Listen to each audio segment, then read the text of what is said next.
It was a chilly February morning in the quiet town of Chardon, Ohio.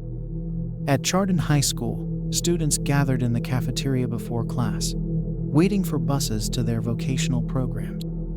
For 5 unsuspecting teenagers, this seemingly ordinary start to the day would become a horrific nightmare. 17-year-old TJ Lane, a troubled student with a history of violent outbursts, silently entered the cafeteria armed with a .22 caliber handgun stolen from his uncle. In a calculated attack that lasted just seconds, Lane took aim at a table of students and opened fire, forever shattering the lives of his victims and sending shockwaves through the tight-knit community. This is the tragic true story of the Chardon High School shooting. A disturbing look into the mind of a killer, the innocent lives lost and damaged, and a town left to pick up the pieces in the aftermath of unthinkable violence. From troubled teen to killer.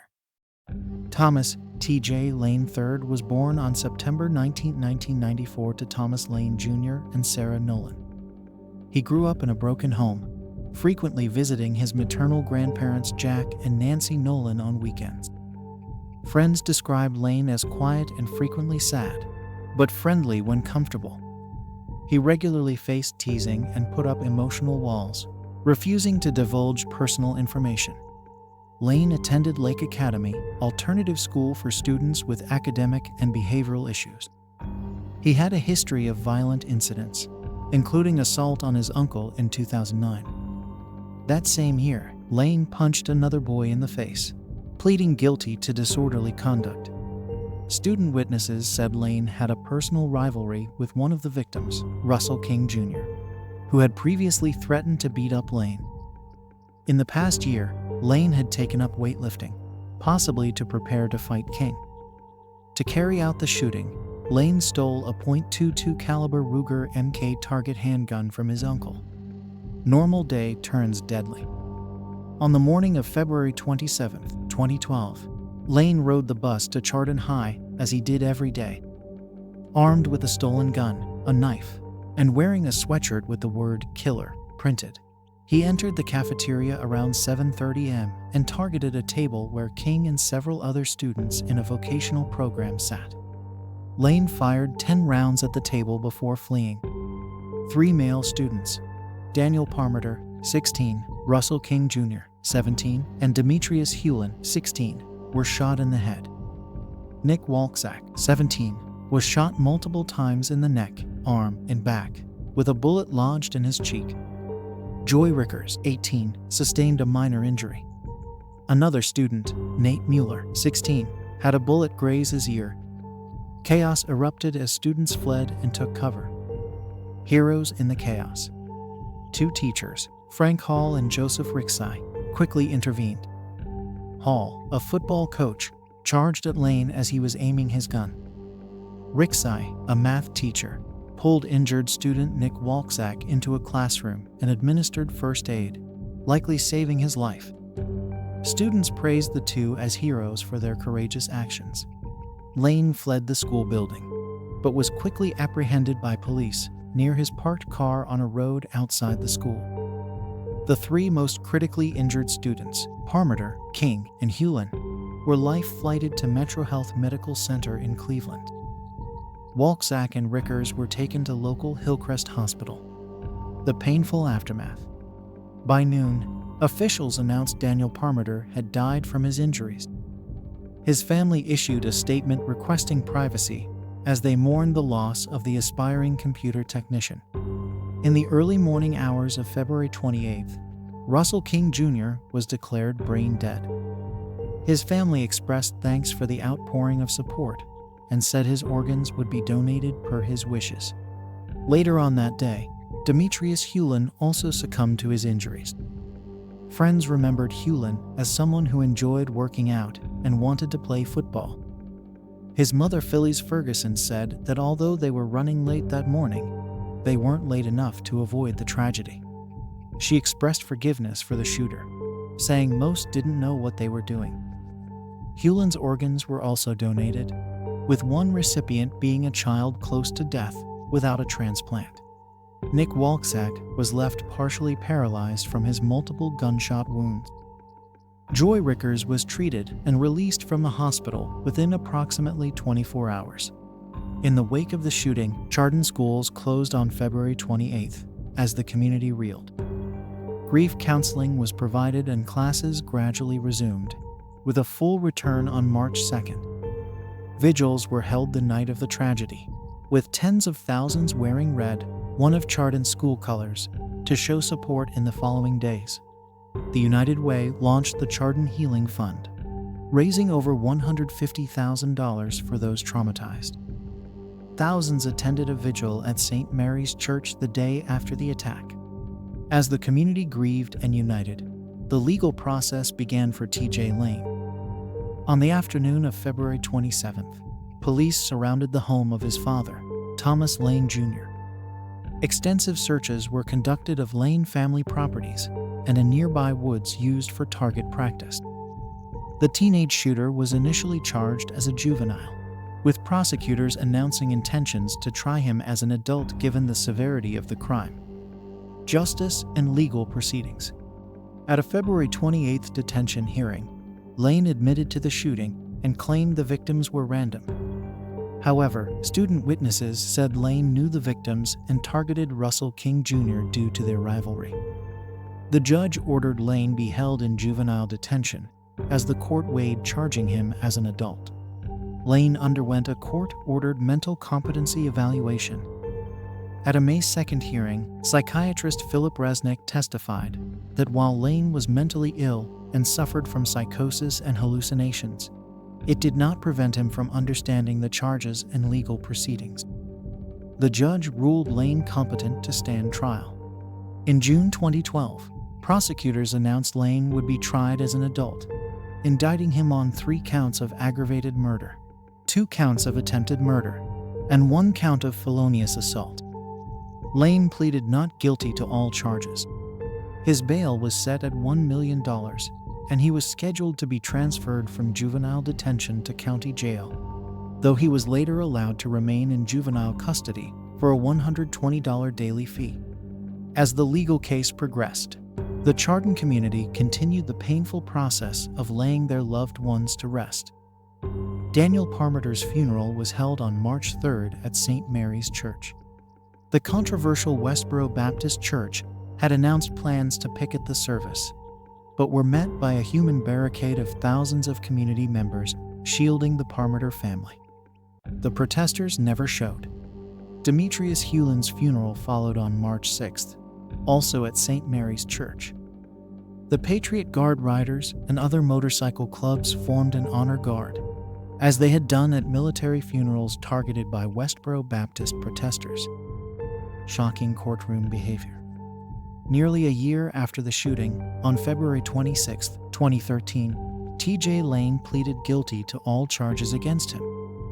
At his sentencing hearing on March 19th, a defiant Lane removed his dress shirt to reveal a white t-shirt with "Killer" scrawled across it. He smirked and smiled throughout the emotional statements from victims' families. After being sentenced to 3 life terms without parole, Lane made a remorseless statement to the families, cursing at them and making an obscene hand gesture. The judge noted that Lane was a calculated killer who knew right from wrong, not insane or impaired, making his acts even more depraved. Lawsuits and accountability. The families of the 3 deceased victims, Daniel Parmiter, Russell King Jr., and Demetrius Hewlin, filed wrongful death lawsuits in 2014 against T.J. Lane's family members, including his parents and grandparents. The suits argued Lane's relatives were negligent in allowing him access to the gun used in the shooting.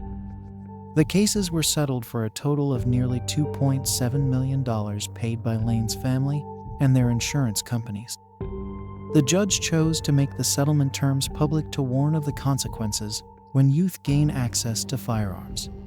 On the 2nd anniversary of the tragedy in 2014, the families of the 3 deceased boys and Nick Walczak sued Chardon School District and Lake Academy Alternative School, alleging officials should have done more to prevent the shooting. The judge dismissed the schools themselves as defendants, but allowed the suits to proceed against individual employees.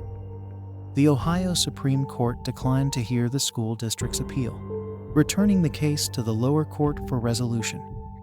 Lane's prison break. In a shocking development, T.J. Lane escaped from Allen Correctional Institution along with 2 other inmates on September 11, 2014. The 3 used a makeshift ladder to scale a fence during recreation time. 1 inmate was quickly captured, but Lane and the other fugitive remained at large overnight, prompting Chardon High School to close the following day as a precaution. Lane was apprehended near a wooded area around 1:20 a.m. on September 12. The 3 escapees were transferred to the maximum security Ohio State Penitentiary. As of 2016, Lane was incarcerated at the Southern Ohio Correctional Facility, another maximum security prison. He is serving 3 life sentences without the possibility of parole. Strength in sorrow. The Chardon High School shooting forever changed a small Ohio town, leaving 3 promising young lives cut short and families reeling from unimaginable loss. Through immense grief, the community united to support one another and keep the memories of Daniel Parmenter, Russell King Jr., and Demetrius Hewlin alive. While T.J. Lane's callous courtroom antics and violent lack of remorse shocked the nation, Chardon focused on healing. In the face of such a senseless act, the courage of first responders and teachers like Frank Hall and Joseph Rixey shone through. The quiet heroism of the victims' families also stood out. Whether donating their sons' organs to save lives or fighting to hold Lane's family accountable.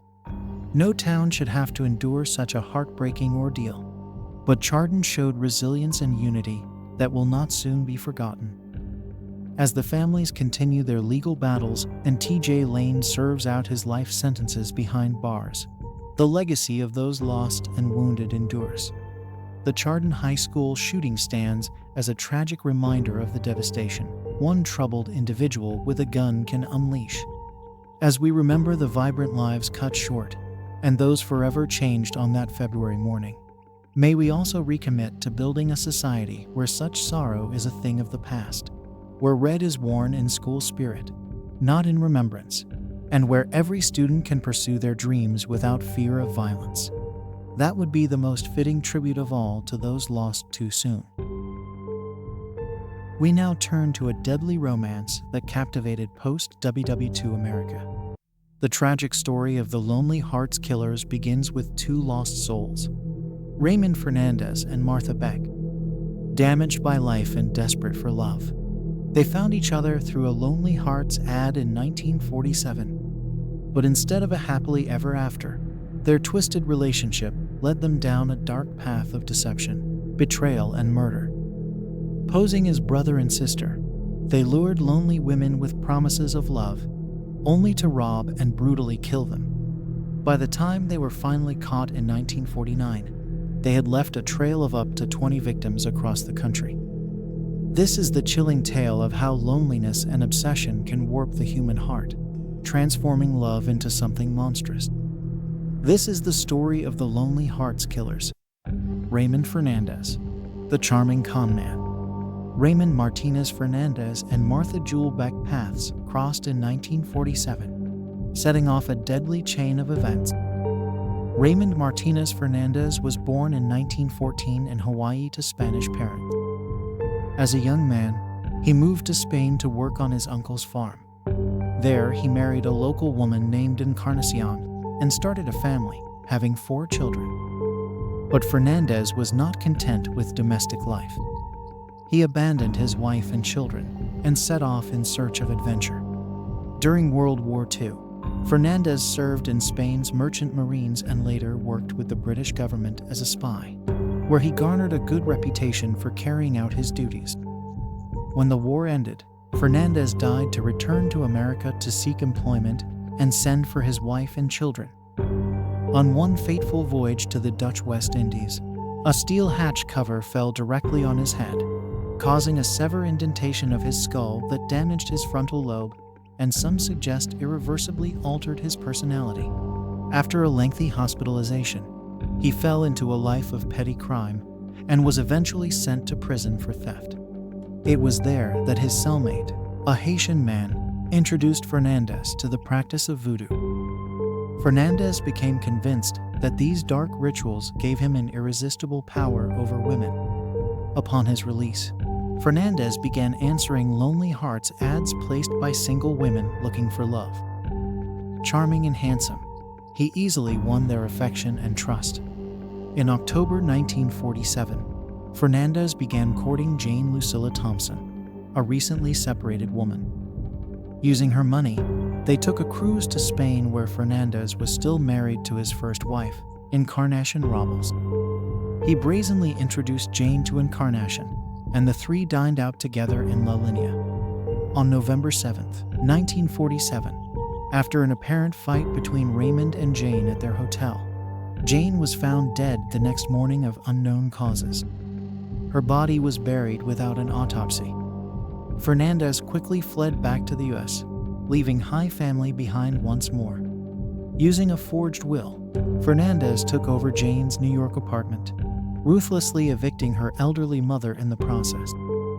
Suspicions later arose that Jane was poisoned. But Fernandez was after more than love. He was a con man who seduced these lonely women and then robbed them of their savings before moving on to his next mark. In 1947, Fernandez met Martha Beck through a Lonely Hearts ad, and his life took an even darker turn. Martha Beck's troubled past. Martha Jewel Beck entered the world in 1920 in Milton, Florida. From a young age, life weighed heavily upon her. Glandular problems caused premature puberty and obesity, making her the target of cruel bullying and torment from classmates and her own mother. Even worse, Beck later claimed she suffered sexual abuse at the hands of her brother. While her mother turned a blind eye, Beck found solace in romance novels and nursing school, eventually becoming a licensed nurse.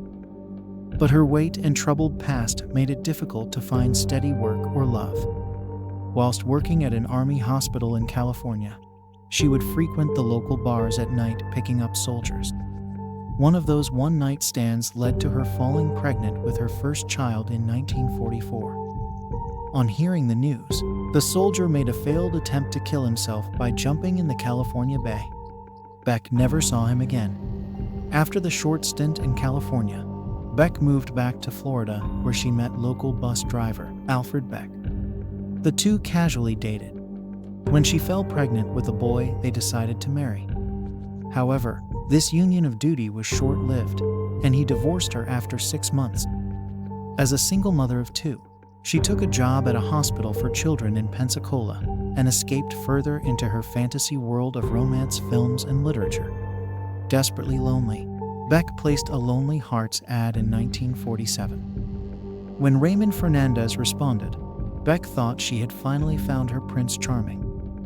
They sent letters back and forth over 2 weeks, and Fernandez presented himself as a successful businessman from Spain who had settled in New York for new opportunities. Knowing that Beck was a nurse, he complimented her full heart and great capacity for comfort and love. Beck eagerly anticipated their romantic union, especially so after Fernandez requested a lock of her hair. Little did she know that Fernandez wanted it to perform his usual voodoo rituals. Fernandez visited Beck in Florida, and she quickly fell under his spell. Meanwhile, he was using the opportunity to scope out her assets and determine if she was worth the effort to defraud. He met her children and spent the evening intimately with Beck before he decided to return to New York. Beck insisted that they stay in Florida and get married, but Fernandez made clear that he had no intention to stop his business in New York. To soothe her protests, he assured her he would come back soon or send money for her to join him. Beck naively saw this as a proposal of sorts and quickly informed people in her neighborhood that they would be marrying. In New York, Fernandez attempted to back away from his promise, and a distraught Beck attempted suicide in a fit of anguish. He then agreed to let her visit him in New York, where they spent 2 weeks together. On returning to Florida, Beck was fired without explanation at the hospital, which she had been excelling at as a supervisor. Seeing this as a sign, she dressed her kids, packed some bags, and got on a bus to New York City. she arrived at Fernandez's doorstep with her children. Whilst Fernandez did not object to having Beck around, having the children was a hindrance he did not desire. He convinced Beck to get rid of them. Obediently, Beck abandoned both her children at a Salvation Army on January 25, 1948. Noting her Beck's undying loyalty and willingness to cater to his whims, Fernandez confessed his crimes to her, and rather than being repulsed, Beck was intoxicated by the adventure and danger. She agreed to help him seduce and rob lonely women. Posing as Fernandez's sister to allay any suspicions, Beck watched as he romanced other women, her jealousy building to a frenzy. If Fernandez paid too much attention to his intended victim, Beck's rage exploded. She ruthlessly eliminated any woman who posed a threat to her relationship with Fernandez. Together, they would eventually graduate from theft to murder. The murder spree victims of the Lonely Hearts. Together, they made plans for their next victim. As they pored over photographs of widows and Lonely Hearts ads, they settled upon Miss Esther Henn in southern Pennsylvania. The odd-looking pair traveled to Pennsylvania, where they met with Miss Henn in February 1948. And within the month, they were married in Fairfax, Virginia. He was polite to her for a few days, but then became abusive when she wouldn't sign over her insurance policies and pension to him. Henn left the relationship, robbed of her car and hundreds of dollars by Fernandez. Their next target was Myrtle Young of Arkansas. Fernandez married Young on August 14, 1948 in Illinois, with Beck posing as his sister.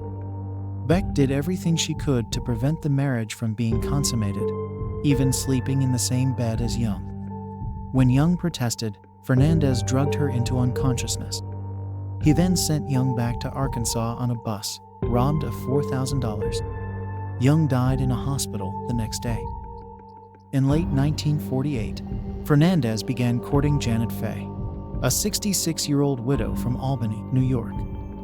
Under his moniker, Charles Martin, Fernandez played on Fay's devout Catholicism by heavily referencing God and religion in their correspondence.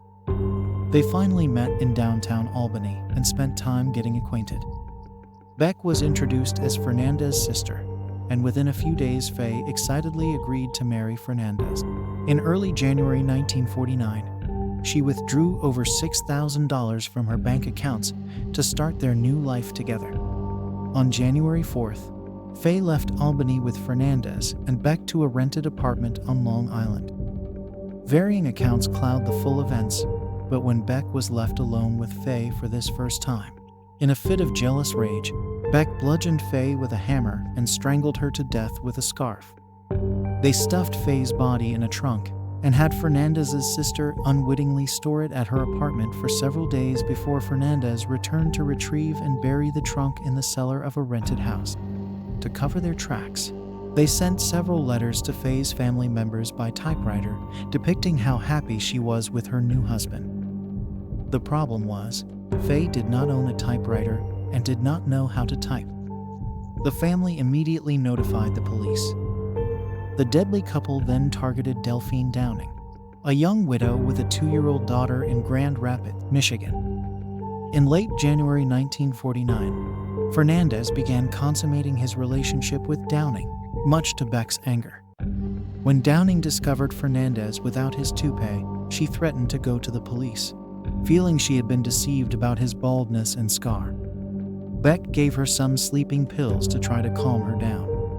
Downing's daughter began to persistently cry with her mother asleep, and in a frustrated rage, Beck choked Downing's crying daughter Raynell, leaving visible bruises on her neck. Fernandez then shot and killed Downing with her deceased husband's pistol, so she couldn't report them to the police. After staying in the house for 2 days planning their escape, cashing checks and stealing valuables, Fernandez told Beck to get rid of Raynell, who wouldn't stop crying. Beck drowned the little girl in a metal tub of dirty water in the basement before Fernandez buried the body in a small hole next to her mother. Rather than leave immediately, the couple stayed in town to watch a movie. By the time they arrived back to the apartment to pack their bags, they received a visit from 2 police officers who promptly arrested them, having been alerted by suspicious neighbors on February 28, 1949. The trial. The trial of Raymond Fernandez and Martha Beck was a media sensation. Tabloids dubbed them the Lonely Hearts Killers, and the public was fascinated by Beck's obesity and Fernandez's Latin charm. The proceedings took place in the summer of 1949 at the Bronx Criminal Court. Due to the brutality of the Downing murders and Michigan's lack of death penalty, the state of New York extradited the couple to stand trial for the murder of Janet Faye, the only killing that took place in New York. The evidence against them was overwhelming. Police had found Faye's personal effects, including a distinctive ring, in the couple's possession. Fernandez had also cashed checks from Faye's account. Initially, Fernandez claimed that Beck was his sister and had nothing to do with the murders. He confessed to killing Faye, but said it was in self-defense after she attacked him for sleeping with other women. However, under interrogation, he admitted this was a lie to protect Beck. Fernandez then claimed he was completely under Beck's control and that she was the mastermind behind the murders. Beck, on the other hand, portrayed herself as an unwitting pawn, blindly in love with Fernandez and unaware of his criminal activities. She said she thought the women were only being robbed, not murdered. Beck's defense also focused heavily on her weight, trying to garner sympathy from the jury. Her lawyer described her as a fat, unlovely, and tragic woman who was slavishly devoted to Fernandez. Throughout the trial, the couple's strange relationship was on full display. They constantly bickered and accused each other of lying, yet also exchanged tender glances and words of affection. Fernandez called Beck "my girl," and she gazed at him adoringly from the defense table. Their story of twisted love and murder enthralled the nation. In the end, the jury didn't buy either of their defenses. After deliberating for only 37 minutes, they returned a guilty verdict. Both Raymond Fernandez and Martha Beck were sentenced to death. Beck became hysterical upon hearing the sentence, screaming, "I'm innocent, my story is true," as she was dragged from the courtroom by matrons. Fernandez merely clicked his tongue and said, "Oh well, I guess that's that." Execution and aftermath. On March 8, 1951, Raymond Fernandez and Martha Beck were executed side by side in the electric chair at Sing Sing prison. Fernandez was put to death first. After 3 jolts of electricity, he was pronounced dead at 11 p.m. Moments later, it was Martha Beck's turn. She was the 6th and last woman to be executed at Sing Sing. Prison officials said she was composed at the end, whispering prayers until the current hit. In the years since their deaths, the story of the Lonely Hearts Killers has continued to fascinate the public. Their crimes have inspired numerous books, films, and television shows. In 1970, the low-budget film The Honeymoon Killers offered a gritty take on their story. The 26-movie Lonely Hearts featured Salma Hayek as Beck and Jared Leto as Fernandez. But perhaps the most telling legacy of Raymond Fernandez and Martha Beck is the light their case shone on the post-war loneliness epidemic. In a time before online dating, personal ads were a common way for people to seek companionship. The Lonely Hearts Killers exploited this vulnerability in the cruelest way possible. Their victims were women on the margins of society. Widows, single mothers, spinsters who were searching for love and connection. In Fernandez, they thought they had found a chance at happiness, only to have their lives brutally cut short. The tragic irony is that it was loneliness that drove both the victims and the killers into each other's paths. In the end, the story of the Lonely Hearts Killers is a cautionary tale about the perils of isolation and the desperate lengths people will go to find companionship. It's a reminder that even the most basic human need, the need for love and belonging, can be twisted into something dark and deadly. In our next case, we jump 60 years ahead to a marital spat turned murderess. Our tragic story begins when Melanie McGuire, a dedicated nurse and mother of 2 young boys, finds her picture-perfect life in vain. Melanie seemed to have it all: a career helping couples have children, a husband who was a Navy veteran, and a beautiful family. But behind closed doors, her marriage to Bill McGuire was crumbling. Melanie made a fateful decision to begin an affair, setting off a chain of events that would lead to a shocking and heartbreaking crime. In April 2004, Bill McGuire was brutally murdered, shot and dismembered, his remains callously discarded in suitcases in Chesapeake Bay. All signs pointed to Melanie as the killer. Prosecutors painted her as a cold-blooded murderer who chose a new life with her lover over her husband and children. But Melanie maintains her innocence to this day. This is the story of the notorious suitcase killer, a murder case that continues to captivate and divide people. Picture perfect life to marital turmoil. Melanie Lynn Slate seemed to live a charmed life growing up in Ridgewood, New Jersey, in the 1970s and 80s. A bright student, she graduated from Rutgers University with a double major in math and psychology. Melanie then followed her passion into nursing, graduating second in her class from nursing school in 1997. 2 years later, Melanie married Bill McGuire, a Navy veteran 6 years her senior. The couple settled into an apartment in Woodbridge Township, New Jersey, and started a family, welcoming 2 sons. From the outside, they appeared to be living the American dream. 2 professionals, Bill a computer programmer and Melanie, a nurse at a prominent fertility clinic, raising their boys together. But the McGuires' marriage was far from perfect. There were tensions and arguments bubbling under the surface. Melanie would later claim Bill had a gambling problem and could be volatile and violent with her at times. Still, in April 2004, the couple took a big step together, closing on a $500,000 dream home in a quiet New Jersey suburb. It seemed like a fresh start for their growing family.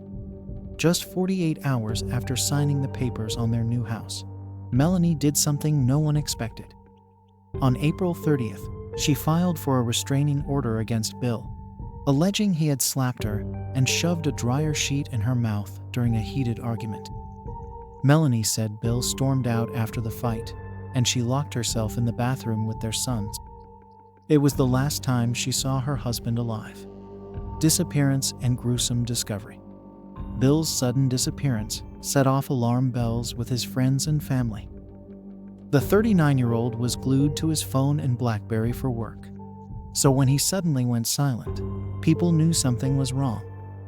Melanie told people they had fought and Bill left in a rage, but she acted unconcerned. She never even filed a missing persons report. As the days ticked by with no word from him, his loved ones feared the worst. Those fears were realized on May 5th, when a suitcase containing human legs washed ashore near Virginia Beach, a 4-hour drive from the McGuires' New Jersey home. Over the next week, 2 more matching suitcases were discovered. The second suitcase, found on May 11th, contained Bill's head and torso with 3 bullet wounds, 2 to the chest and 1 to the head. 5 days later, on May 16th, the third and smallest suitcase was recovered, floating in the water near the Chesapeake Bay Bridge Tunnel's second island. This one held Bill's severed arms, the collection of evidence. Hoping to identify the victim, police released a facial reconstruction sketch based on the remains. It was this sketch that would break the case wide open. An acquaintance of Bill's recognized him and came forward. Suddenly, the victim had a name, William Bill McGuire, and police had a prime suspect, his 31-year-old wife, Melanie. But there was a jurisdictional hitch. The suitcases had been found in Virginia, but authorities quickly determined the murder itself had not taken place there. The Virginia police subsequently handed the entire investigation over to the New Jersey State Police, since the McGuires lived in Woodbridge Township. The body in the suitcases was soon identified as William Bill McGuire. He had been shot to death and then methodically dismembered. Melanie immediately fell under suspicion, given the timing of Bill's disappearance and her blasé attitude about him being missing. As investigators dug into the couple's life, a possible motive emerged. Melanie had been having a long-term affair with a married doctor at her fertility clinic named Bradley Miller. Prosecutors theorized Melanie wanted to get rid of Bill so she could be with her lover and start a new life. As New Jersey investigators began digging into the couple's life, more and more incriminating evidence against Melanie surfaced.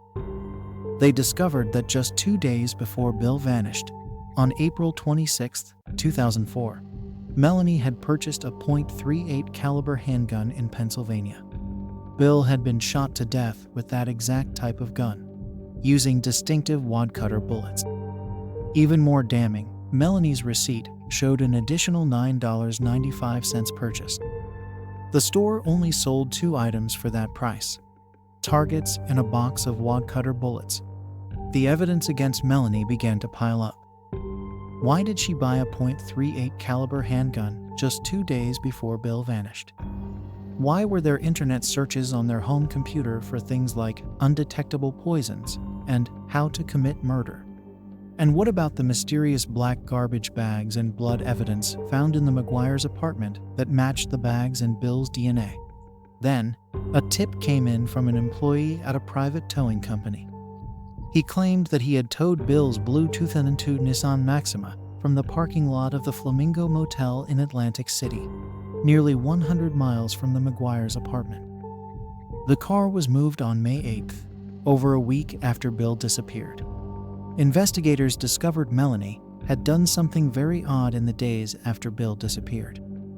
She drove to Atlantic City, found his parked car, and moved it to a remote motel parking lot. Grainy surveillance footage captured her in the act. Melanie later claimed this was a bizarre prank, but prosecutors saw it as her covering her tracks. She also couldn't explain why she had taken 2 trips to Delaware, not far from where Bill's remains were recovered. Trial and conviction. As the case against Melanie grew, so did the sensational media coverage. The press dubbed her the suitcase killer and turned the trial into a national spectacle. Prosecutors argued Melanie was a cold-blooded murderer who shot her husband, cut up his body in the bathroom, drained his blood in the bathtub, and calculatingly got rid of his remains to be with her lover. They painted her as an unfaithful wife and heartless mother who valued her freedom over her family. But Melanie and her defense team fought back against this portrayal. They claimed Bill was a gambler in deep debt to the mob and that his murder was a hit. Melanie took the stand in her own defense, admitting to the affair but insisting she didn't kill her husband. Her lawyers argued the forensic evidence was circumstantial and that prosecutors couldn't definitively prove how, when, or where Bill was killed. After a 23-day trial that captivated the country, the jury reached a verdict in just 13 hours. They found Melanie guilty of first-degree murder, possession of a weapon for an unlawful purpose, desecration of human remains, and perjury. Melanie, then 34 years old, was stoic as the verdict was read. The judge sentenced her to life in prison, plus 5 years.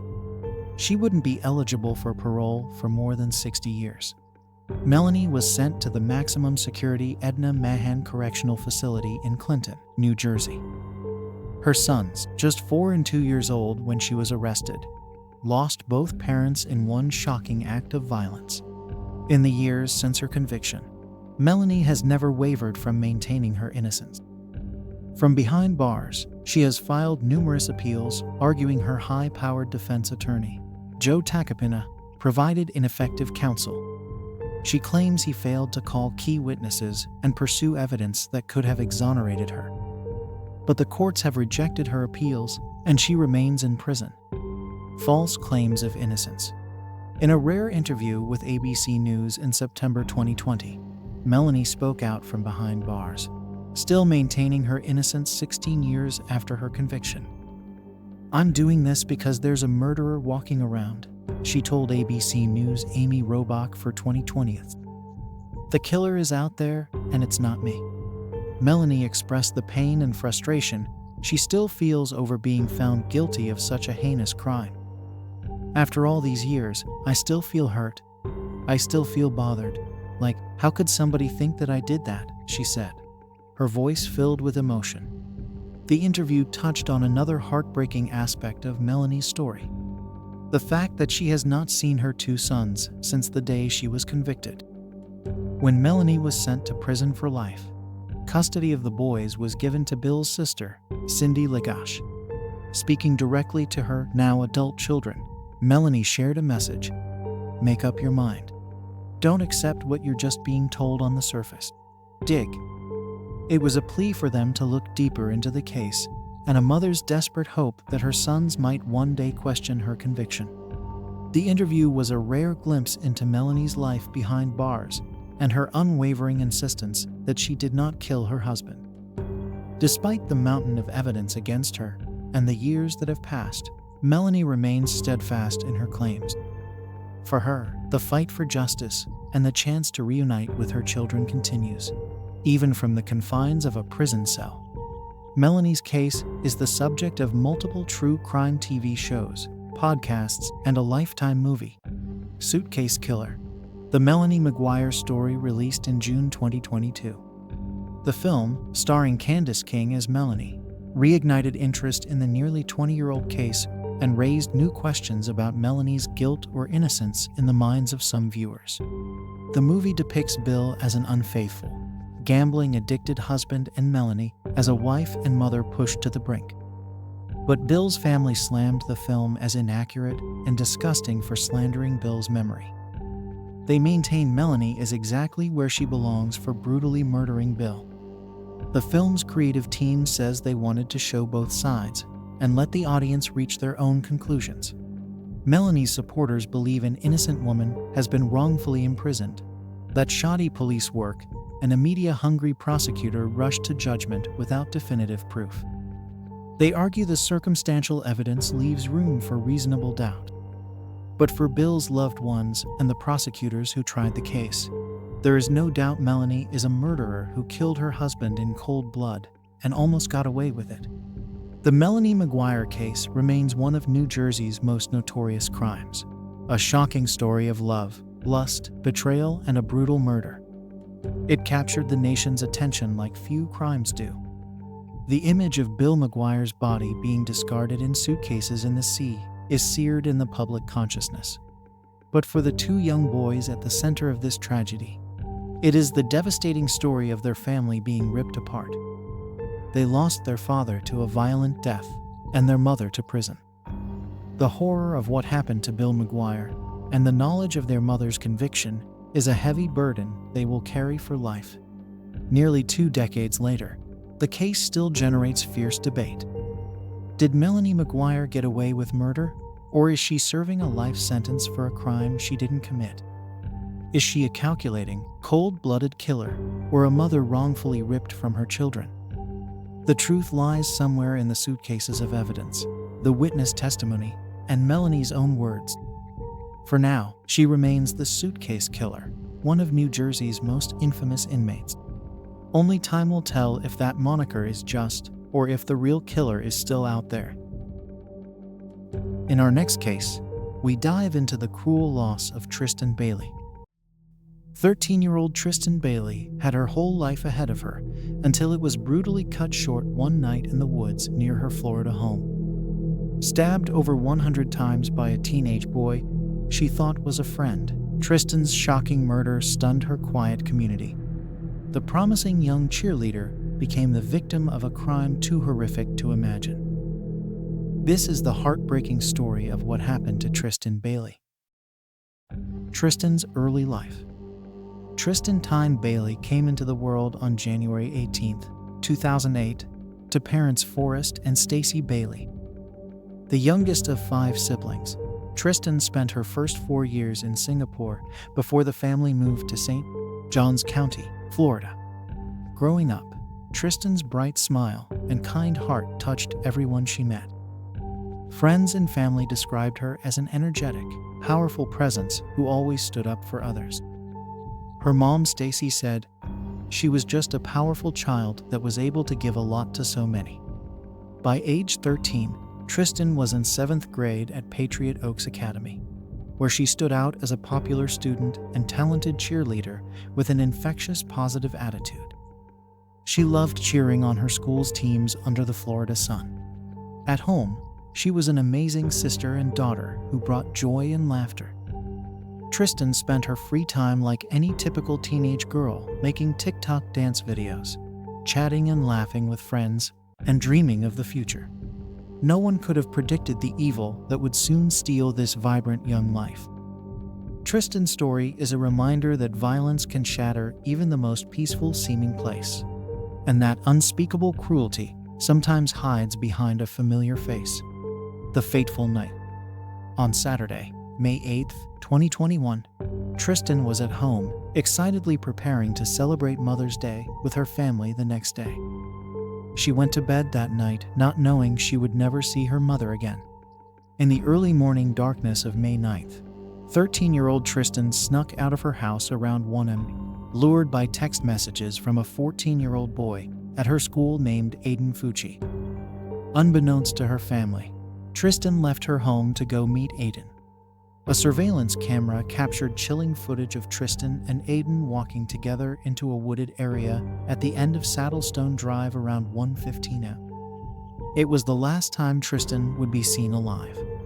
Less than 2 hours later, just before 3:30 a.m., that same surveillance camera recorded Aiden, alone now, running back out of the woods towards his house. His clothes appeared wet and muddy. Over the next few hours, he texted friends with strange messages, including, "Help find Tristan," and photos of him smiling in the back of a police car. Meanwhile, on Mother's Day morning, Tristan's family grew worried when she didn't come down for the breakfast celebration. They checked her room and realized she was missing. After searching the nearby area, Tristan's mom, Stacy, called 911 at 10 a.m. to report her daughter missing. As police and volunteers combed the area looking for the 13-year-old cheerleader, a horrible discovery in the woods would soon shatter their world. The brutal crime scene. Around 6 p.m. on May 9th, a community resident out walking made a grim discovery near a retention pond in the woods at the end of Saddlestone Drive. A young girl's lifeless body lay on the ground, covered in blood and stab wounds. By 8 p.m., it was confirmed the body belonged to missing 13-year-old Tristan Bailey. The crime scene told a horrific story of a frenzied knife attack on an innocent child. Tristan had been stabbed a staggering 114 times all over her body, head and hands. 49 of the wounds were defensive, showing how desperately Tristan fought back against her assailant. The medical examiner determined the cause of death to be the sheer blood loss from the volume of sharp force trauma. It was a killing of unimaginable brutality and violence, with many of the stab wounds penetrating deep into bone. Tristan's young body was ravaged by slash marks, punctures, and gaping wounds from the relentless onslaught. In addition, 2 haunting clues hinted at the killer's dark mindset. The word karma was found scrawled on Tristan's left ankle, and a smiley face was drawn on her right ankle. Chillingly, her body had been posed after the stabbing frenzy ended. This was the work of a calculated, merciless killer who felt no remorse. As police processed the disturbing scene, they found a key piece of evidence submerged in the retention pond, a blood-stained buck knife with a broken-off tip. The knife tip was later recovered from Tristan's scalp. This knife would directly tie the crime to 14-year-old Aiden Fucci. The investigation. While searching for Tristan, police visited Aiden Fucci's home to ask what he knew. Aiden claimed he had been with Tristan the night before, and that they got into an argument in the woods. He said he pushed her, and she fell and hit her head. Then he walked away. However, police weren't buying Aiden's story, especially once the surveillance video and the state of Tristan's body was revealed. Aiden's strange social media posts about looking for Tristan while in a cop car also signaled something more sinister. The morning after the murder, deputies searched Aiden's home. In his bedroom, they found a knife sheath that matched the murder weapon. Blood-stained clothes belonging to Aiden were also collected. Around 3 a.m., based on the evidence, Aiden Fucci was arrested for Tristan's murder. The charge would later be increased to first-degree premeditated murder. As investigators dug into Aiden's background, disturbing red flags quickly emerged. Friends and classmates revealed Aiden had a long-time fascination with knives, violence, and death. He carried knives regularly and even named them. Perhaps most chillingly, Aiden frequently talked about wanting to experience what killing someone felt like. Aiden's ex-girlfriend Sophie Bauman recounted times Aiden would pretend to stab her with his pocket knife and detailed him telling her about violent voices in his head, urging him to kill when angry.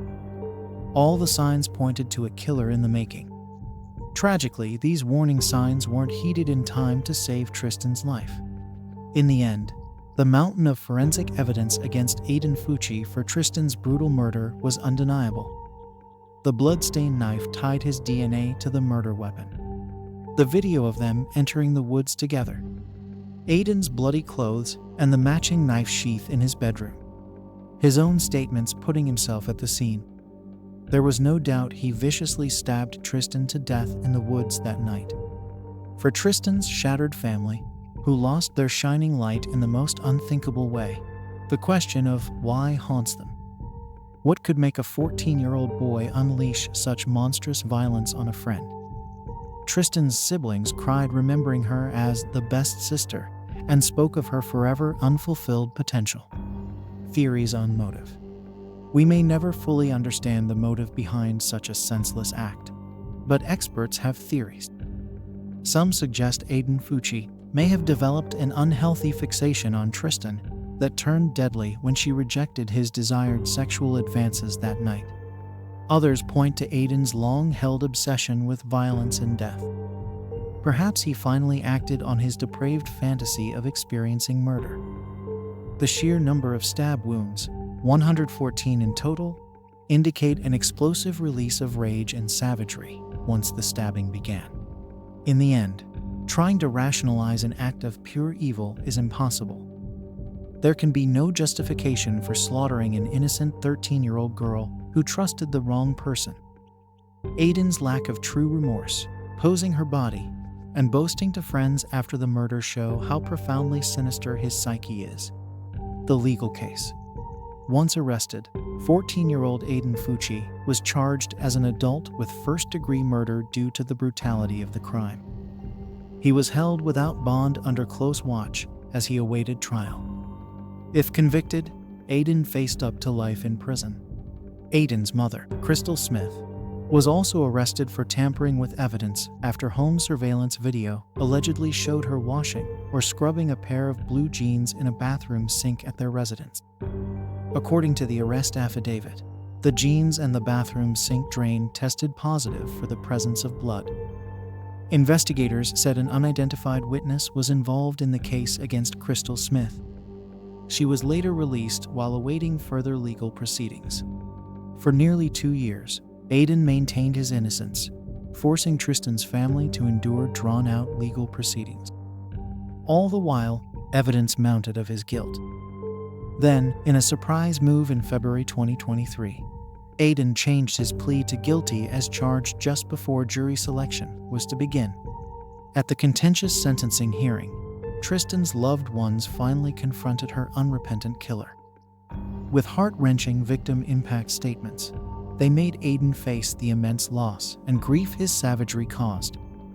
Alexis Bailey dropped 114 aqua pebbles, one by one, into a glass jar, each representing a stab wound her sister suffered.